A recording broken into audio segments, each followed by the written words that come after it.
नमस्कार, मी प्रियांका निंबाळकर. पर्यटन गाथा या मराठी यूट्यूब चॅनलवर तुमचं सगळ्यांचं स्वागत आहे. आज मी आली आहे वारू गावामध्ये आणि ह्या वारू गावामध्ये हे नवीन कॉटेज झालं आहे ज्याचं नाव आहे वारू वूड. खरोखर खूप सुंदर असं आहे. म्हटलं चला तुम्हाला पण दाखवूया. आणि इथे आल्यानंतर तर एकदमच आम्हाला खूपच आनंद झाला, कारण निसर्गाच्या सानिध्यामध्ये असं हे कॉटेज आहे. खूपच सुंदर तुम्ही पाहू शकता. इथे अशा प्रकारचं कॉटेज आहे आणि एका कॉटेजमध्ये 2-2 रूम आहेत आणि एका रूममध्ये 2 जण राहू शकतात. अशा प्रकारे इथे हे 5 कॉटेजेस आहेत, म्हणजे 10 रूम झाले आणि एका रूममध्ये 2 म्हटल्यावर 20 जणांचा ग्रुप इथे येऊन राहू शकतो.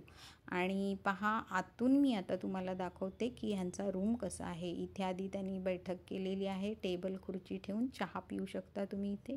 आणि हा पहा किती सुंदर रूम आहे. 2 जण इथे आरामशीर राहू शकतात. AC आहे, मोठा असा रूम आहे. त्यानंतर इथे वॉश बेसिन, टॉयलेट सगळं एकदम छान आहे. खूपच सुंदर असा रूम पण आहे आणि निसर्गाच्या सानिध्यामध्ये हे असं कॉटेज आहे. पाहू शकता तुम्ही किती सुंदर दिसतंय ना. आणि हे सगळे झाले त्यांचे कॉटेजेस. आणि आता खाली उतरल्यानंतर त्यांचं हॉटेल आहे, रेस्टॉरंट आहे.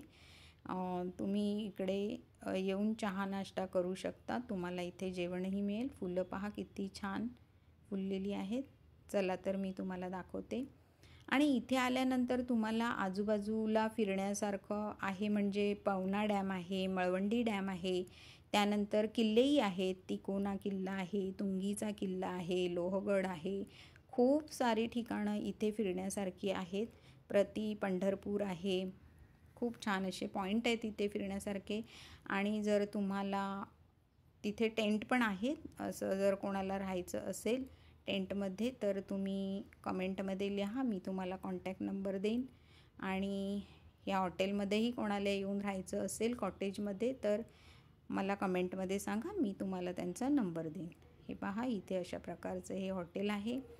आणि निसर्ग पहा किती छान दिसतोय. व्ह्यू तर एकदमच सुंदर दिसतोय. ही समोर इथे ही झाडावरची मचाण आहे आणि बाजूला स्विमिंग पूलसुद्धा आहे.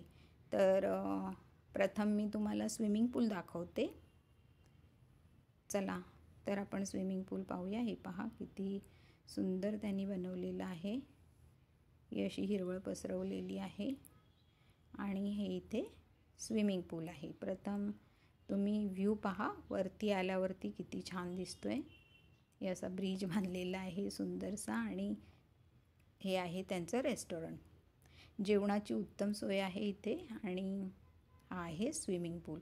स्विमिंग पूल पण तसा बराच मोठा आहे.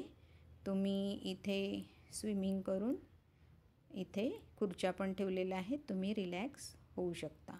खरंच इथे आल्यानंतर खरोखर मन अगदी प्रसन्न होऊन जातं आणि रिलॅक्स व्हायला होतं. खरंच तुम्ही याच नक्की एकदा इथे. चला तर मी तुम्हाला हे झाडावर कशी मचाण बांधली ते दाखवते आणि तिथून व्ह्यू कसा दिसतो ते पाहूया. हे पहा, एकदम मजबूत बांधकाम आहे आणि वरून तर व्ह्यू तर एकदमच जबरदस्त दिसतोय.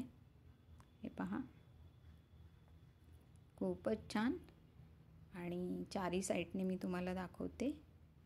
हे असं इथे हॉटेल आहे आणि हे समोर स्विमिंग पूल आणि इथे शेती वगैरे होते. मला हे खूप आवडलं. इथे टेबलसारखं बनवलं आहे त्यांनी, जिथे तुम्ही उभे राहून चहा वगैरे घेऊ शकता. इथे बसून निसर्ग पाहू शकता.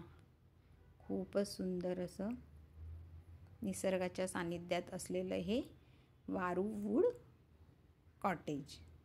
तर तुम्ही नक्की इथे या. आणि जर तुम्हाला इथे यायचं, हे बघा इथे सगळ्यांनी आपले रिव्ह्यू लिहिलेले आहेत की त्यांना कसं फील झालं, त्यांना आवडलं का. तर सगळ्यांचेच असेच रिव्ह्यू होते की आम्हाला घरी जायची इच्छा होत नाही वगैरे. तर खरंच तसं आहेच हे सुंदर असं निसर्गाच्या सानिध्यात. तुम्हाला जर यायचं असेल तर कमेंटमध्ये सांगा, मी तुम्हाला ह्यांचा नंबर देईन. त्याचप्रमाणे पवना डॅम, मळवंडी डॅम इथे जर टेंटमध्ये राहायचं असेल तर तिकडचेही मी तुम्हाला नंबर देईन. 31st तुम्ही इथे येऊ शकता. तर कसा काय वाटला तुम्हाला माझा हा व्हिडिओ आवडला असेल तर माझ्या पर्यटन गाथा या मराठी यूट्यूब चॅनलला सबस्क्राईब करा, व्हिडिओ लाईक आणि शेअर करा. त्याचप्रमाणे बेल आयकॉनवर क्लिक करायला विसरू नका, म्हणजे माझे असेच नवनवीन व्हिडिओ तुम्हाला पाहायला मिळतील. आणि त्याचप्रमाणे फेसबुक आणि इन्स्टा पेजलाही फॉलो करा. चला तर भेटूया पुढच्या व्हिडिओमध्ये. धन्यवाद.